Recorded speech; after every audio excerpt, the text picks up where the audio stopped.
Madame, Monsieur, bonsoir et bienvenue dans le 20h de TFM. À la une de l'actualité, les médecins en colère, les structures publiques ont fonctionné au ralenti, le mouvement d'humeur largement suivi par les professionnels de la santé. Nous ferons le point à Dakar et en région. 4e édition du Forum de la petite et moyenne entreprise. Le gouvernement veut accélérer le programme de financement des PME-PMI. L'État vise 3 000 milliards d'ici 2028. Le député Thierno Alassane Sall dépose une proposition de loi visant à abroger la loi d'amnistie votée par la précédente législature. Pour la coalition Sénégal-Kessé, ces crimes ne peuvent rester impunis. Voilà pour les titres et tout de suite le développement.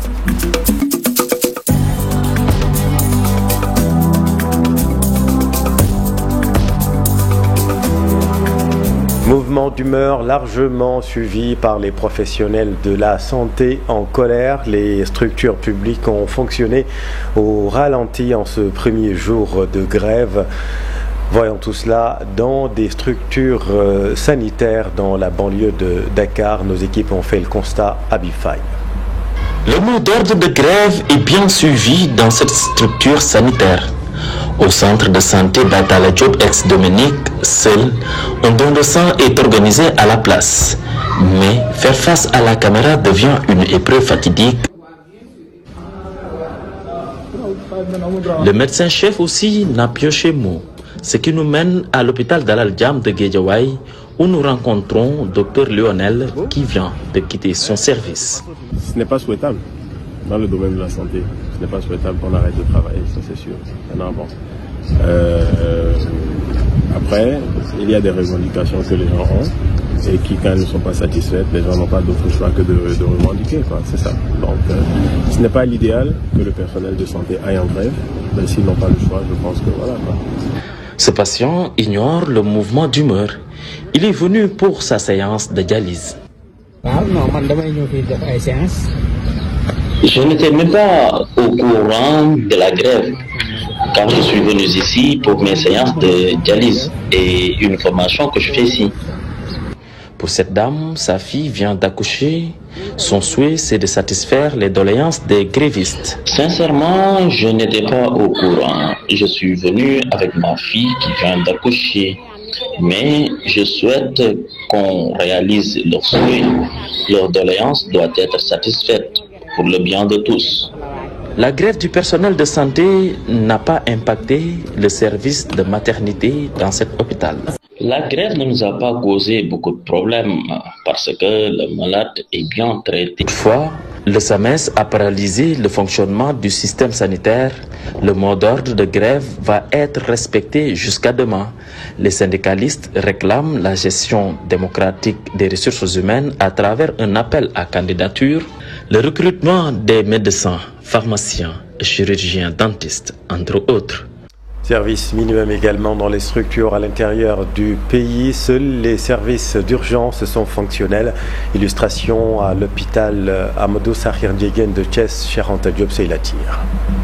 De travail au niveau de tous les services de l'hôpital Amadou Sakhir Ndiéguène de Thiès, les médecins du SAMES ont tous respecté le mot d'ordre. Ici, la grève est largement suivie. C'est une grève de 48 heures qui commence aujourd'hui. C'est largement suivi par les médecins.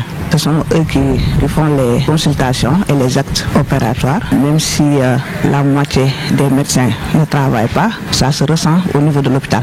Seules les urgences sont assurées, nous confirme le chef de service des urgences. Nous, on est organisé en secteur qui reçoit les urgences adultes en tout cas, et infantiles, sauf les urgences de la maternité. C'est un service qui fonctionne 24 heures sur 24. Il y aura un grand impact dans la prise en charge des malades parce que depuis ce matin, on a plusieurs patients qui devaient être consultés en consultation normale, qui viennent finalement au niveau des urgences. Le SAMES a mis sur la table du gouvernement une plateforme revendicative qui s'articule autour de 7 points. Mais il y a le recrutement, je crois, il y a la valorisation des salaires des retraités, il y a aussi la mise en œuvre du couverture maladie universelle, entre autres. Pendant que les médecins sont en grève, les patients venus nombreux avec leurs accompagnants étaient obligés de rentrer bredouille, très déçus.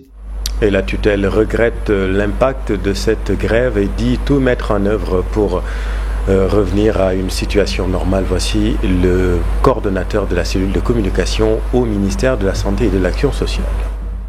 Ce n'est pas une grève totale, les urgences sont respectées, mais nous, on aurait souhaité ne pas même avoir de grève. Maintenant, tout compte fait, la grève est là. Et par rapport à comment on est arrivé à cette situation, il faut rappeler que c'est des syndicalistes qui ont un plan d'action à dérouler. Ils ont respecté peut-être toutes les étapes de la procédure, mais aussi le gouvernement, de son côté, n'est pas resté les bras croisés. Le SAMES même a eu à signaler qu'ils ont eu 14 rencontres de négociation avec le gouvernement. Maintenant, ce qu'il faut savoir, c'est qu'effectivement, il y a des avancées, mais ils n'ont pas encore de satisfaction totale. Mais il faut rappeler que ces 14 négociations, ça transcende un peu les régimes. Donc, nous, ce qu'on peut demander, c'est qu'on nous donne encore plus de temps pour que les solutions structurelles qui sont proposées, qu'on puisse les matérialiser pour dépasser définitivement ces questions-là qui nous tiennent. Et l'actualité de la santé, c'est aussi la panne de la machine de radiothérapie à l'hôpital d'Al Al-Jam depuis le mois de juillet. L'appareil est endommagé par la brise marine, mais des solutions sont trouvées dans les meilleurs délais. Les dirigeants travaillent avec acharnement à trouver une solution. Voici le conseil juridique de l'hôpital avec Fatima Touré. La radiothérapie de l'hôpital d'Al Al-Jam est en panne depuis le mois de juillet. Mais c'était des pannes séquentielles. Maintenant, compte tenu en quelque sorte de l'environnement, là où se trouve l'hôpital d'Al Al-Jam, dans la circonscription administrative de Guédiawaye, c'est dû à quelque sorte la plupart du temps à des embruns marins. Il y a l'influence de la mer qui attaque les appareils, et du coup les appareils, au fur et à mesure, ils commencent vraiment à avoir un certain dysfonctionnement. C'est ce qui est dû véritablement au pan de la radiothérapie de l'hôpital d'Al Al-Jam. Comment les aspects médicaux peuvent-ils jouer un rôle essentiel dans le système judiciaire permettant de réunir des preuves scientifiques et objectives pour éclairer les décisions de justice? Les acteurs se sont penchés sur la question dans un atelier de partage à l'hôpital d'Al Al-Jam de Guédiawaye. Ils ont signalé l'impératif que les hôpitaux et les acteurs de la justice travaillent en parfaite collaboration afin de trouver des solutions. Compte rendu, Fatima Touré.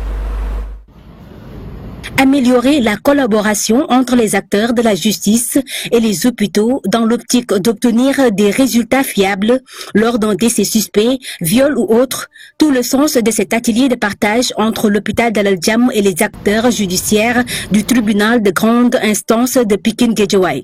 Le conseil juridique du hôpital explique comment l'établissement de santé alerte les autorités judiciaires s'il est confronté à des cas d'agression, de mort suspect ou de violence sexuelle. Il y a le médecin légiste qui est là, qui est le médecin habilité à faire le constat, à transmettre ce constat au niveau du service juridique. Le service juridique, en relation avec les OPJ, les officiers de police judiciaire, transmet le document au niveau de ces officiers de police judiciaire.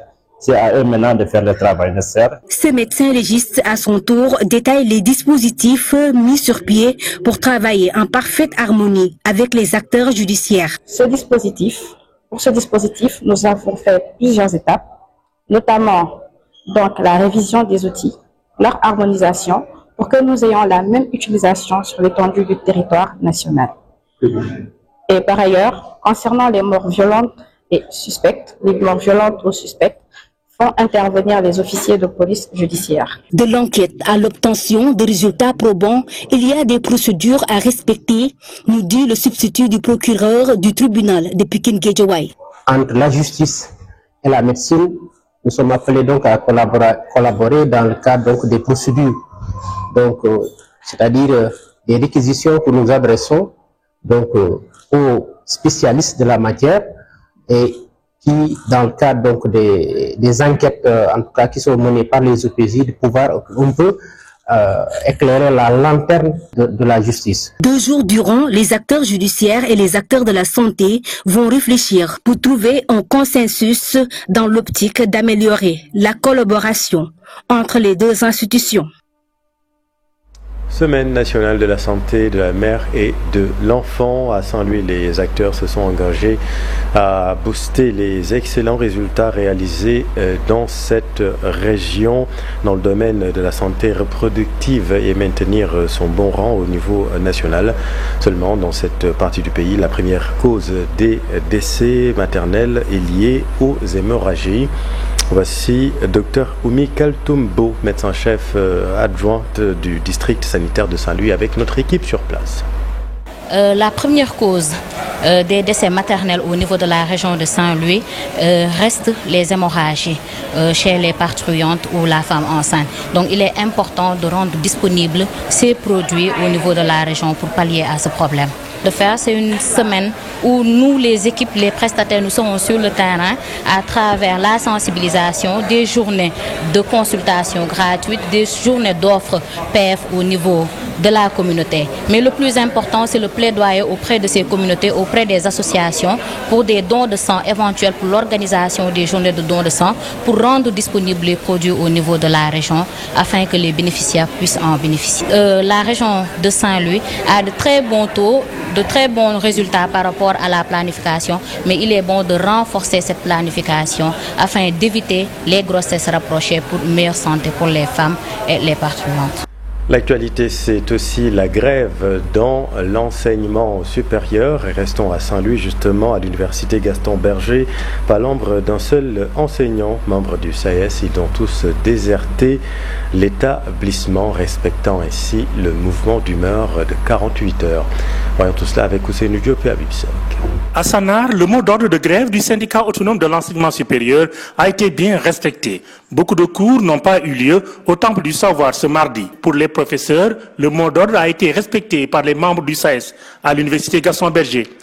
Oui, ce que l'on constate, c'est qu'ici à l'UGB, tout comme le premier mot d'ordre qui a été décrété la semaine dernière, le mot d'ordre est respecté globalement, totalement, entièrement même par les militants à l'UGB. Donc ce qui nous a conduit aujourd'hui à suspendre les activités pédagogiques ainsi que les activités administratives, les soutenances pour une durée de 48 heures. Où il s'agit juste pour nos collègues qui sont décédés, qui ne sont plus parmi nous, qui ont accepté avant de nous quitter de travailler davantage pour leur pension de retraite et qu'aujourd'hui ils ne sont plus parmi nous, que leurs familles exactement puissent recevoir ce qui leur est dû.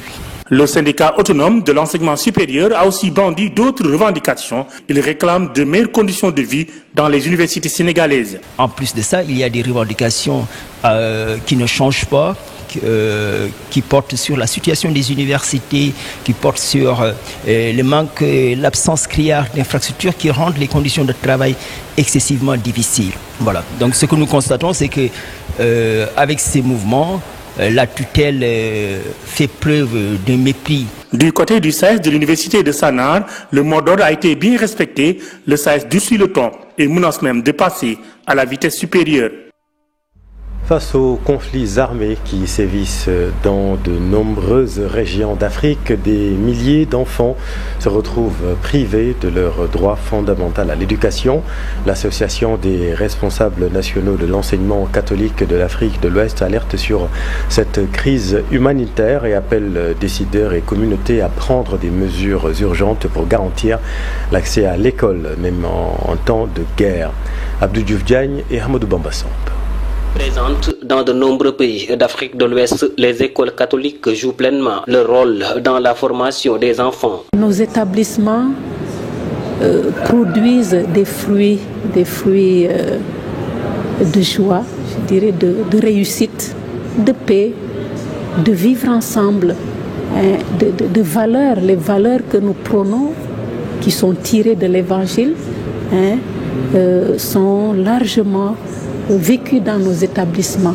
Malgré ces efforts louables, de nombreux enfants sont laissés en rade à cause des guerres et de l'insécurité, d'où l'importance du thème de cette édition. Pèlerin de l'espérance pour une éducation intégrale, inclusive et de qualité. Votre alerte sur le nombre d'enfants non scolarisés à travers le monde, plus de 250 millions, à cause de la guerre, de la pauvreté ou d'autres choses, d'autres réalités, méritent d'être retenues. Je voudrais saluer cette alerte tout en me réjouissant de l'importance que vous accordez à la qualité dans l'enseignement. Au sortir de cette rencontre, l'association attend des autorités et de la société une prise de conscience collective. Que toute la société soit consciente de ce défi-là. Parce que l'avenir de notre peuple, l'avenir de nos sociétés dépend de l'éducation et de la formation des enfants et des jeunes. Donc, si tous nous sommes conscients de cela, ben chacun fera l'effort pour envoyer son enfant à l'école. 8 pays francophones de l'Afrique de l'Ouest sont représentés à cette Assemblée générale ordinaire de l'Association des responsables nationaux de l'enseignement catholique de l'Afrique de l'Ouest qui se tient du 17 au 21 février à Rufisque. Merci Abdou. Justice à Ziguinchor, le jeune homme de 31 ans, Ahmed Ndiaye, vous le savez, ingénieur informaticien qui avait été interpellé par la police aux alentours du domicile maternel du Premier ministre Ousmane Sonko et qui est poursuivi pour injure et menace, a comparu ce matin devant le tribunal de grande instance de Ziguinchor. Le procureur a requis à son encontre une peine d'1 an de prison dont 3 mois ferme. Le délibéré est prévu le 28 février prochain. Dans l'actualité également, le député Thierno Alassane Sall dépose une proposition de loi visant à abroger la loi d'amnistie votée, vous le savez, par la précédente législature. Selon la coalition Sénégal qui sait ses crimes ne peuvent rester impunis. Retour sur l'exposé des motifs avec Mamadou Fall. La loi d'amnistie avait été émise par le président Macky Sall à l'occasion du lancement du dialogue national du 26 février 2024 après que le pays ait été secoué par de violentes manifestations. Macky Sall avait expliqué que la loi d'amnistie permettrait de pacifier l'espace politique et social, de raffermir davantage notre cohésion nationale et de maintenir le rayonnement démocratique du Sénégal. C'est ainsi que le texte du projet de loi a été adopté en Conseil des ministres. Un texte qui indique que l'amnistie couvrira tous les faits susceptibles de revêtir la qualification criminelle ou correctionnelle commise entre le 1er février 2021 et le 25 février 2024, tant au Sénégal qu'à l'étranger, se rapportant à des manifestations ayant des motivations politiques, y compris celles faites par tous les supports de communication, que leurs auteurs aient été jugés ou non. Le projet de loi porté et défendu à l'Assemblée nationale par le ministre de Justice Aïssata Tall Sall. Le Parlement finit par l'adopter. 94 députés ont voté pour, 49 contre et 3 abstentions. Rappelez que la loi d'amnistie est survenue au moment où le Sénégal est plongé dans une crise. Après l'annonce du report de l'élection présidentielle par Macky Sall, l'adoption de la loi d'amnistie a permis à des centaines de citoyens sénégalais en détention de recouvrer la liberté, y compris Ousmane Sonko, président du PASTEF, et Bassirou Diomaye Faye, candidat à l'élection présidentielle. Ils ont été...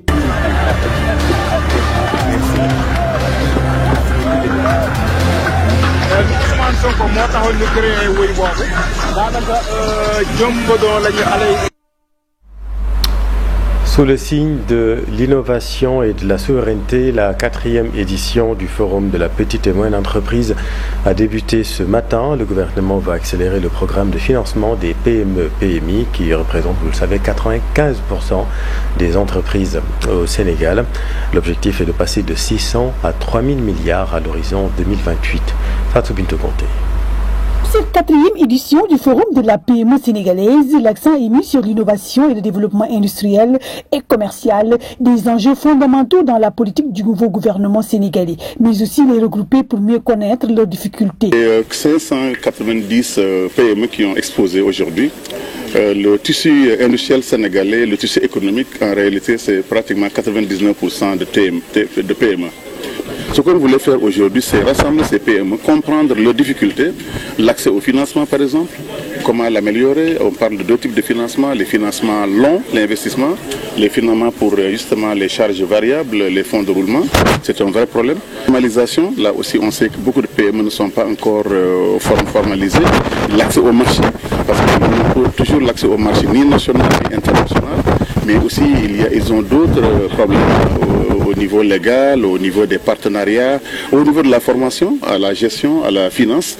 Donc c'est tous ces problèmes-là en réalité qu'on a voulu regrouper. Face à cet éternel problème de financement, la signature d'un pacte de financement de 1000 milliards est destinée aux petites et moyennes entreprises pour l'année 2025. Cette initiative s'inscrit dans le cadre du programme pour le financement massif et sécurisé des PME, PMI. Vous le savez, un grand projet pour le financement massif et sécurisé des PME, PMI a été lancé. Et donc, dans le cadre de ce programme, nous envisageons, comme l'a dit Monsieur le Ministre, d'avoir des financements à hauteur de 3 000 milliards pour les PME à l'horizon 2028. Et donc, ce pacte assoit justement ce programme-là et permet déjà pour cette année de mobiliser 1000 milliards pour le financement des PME. Donc nous y sommes, on va trouver des solutions, notamment en termes de financement. On a parlé des diaspora bonds, la diaspora est d'ailleurs ici représentée lors de ce forum et tout ça rentre dans le cadre, encore une fois, de valoriser les PME. Dans 3 jours, sur 6 000 mètres carrés, les petites et moyennes entreprises auront l'opportunité, au-delà de l'exposition Made in Sénégal, de bénéficier de rencontres de haut niveau. Au-delà de cette exposition, nous avons également un forum scientifique qui va rassembler des experts sur 30 panels et masterclass. Nous allons avoir également des B2B très importants et un deal room pour monter sur place des dossiers de financement pour les PME. Donc il y a des analystes financiers, de banques, de microfinance, de fonds d'investissement qui sont là. Les PME d'innovation, levier de souveraineté, tel est le thème de ce 4e forum, un forum qui vise notamment à trouver des solutions pour démultiplier le volume de financement massif et sécurisé accordé aux PME. C'est la fin de cette édition. Merci infiniment de l'avoir suivi. Soir d'info, la suite dans un instant avec Pape Abdoulader et son invité. Restez avec nous. Vous êtes au bon endroit sur TFM. Bonne soirée.